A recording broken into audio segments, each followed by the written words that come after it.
not impossible that some people could have been intimidated. But if you do not have footages, if you do not have video evidence of some of these things, it will be difficult to prove, and then nobody would listen to you, regardless of the fact that Charles Oludo has won the election. It is good to see what played out, around polling units, so that we can make out frameworks to ensure that we stop them. I did see from the video some of the allegations about vote buying. The identity of the person who is sharing the money is easy to tell. Exactly. Therefore, unless INEC prosecutes that person, we will assume that it is something you can do and get away with. Normal. So, so we should get to the point where people who buy votes, people who receive inducement from those selling, those trying to buy the votes, be penalized. That way, people will know that immediately when you are coming with money or inducement. In fact, somebody had said that you can see the brazenness, and they even went there with a camera. With the camera. So someone even said some were being done using POS.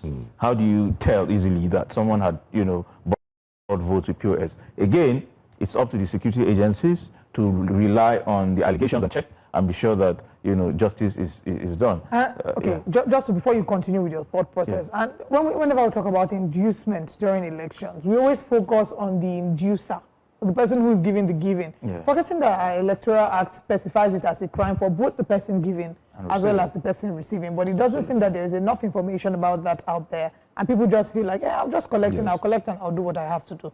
Please go ahead. So basically, if there is penalty for such actions, people will be mindful, they'll be wary, when you come to voting processes.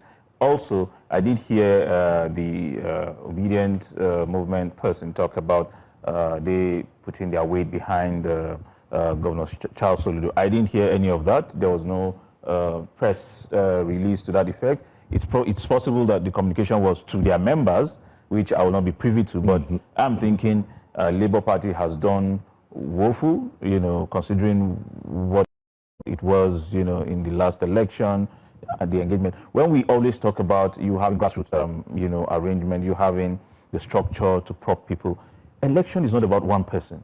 It's about the entire structure. It's about taking charge, taking control from those that you feel are not doing enough. So it starts from the words. Maybe the crisis at the national level in Labour Party it has impacted. It impacted the PDP, who is the chairman of PDP, who is the flag bearer of PDP. It impacted the Labour Party, who is the spokesperson. So unless you have your house together.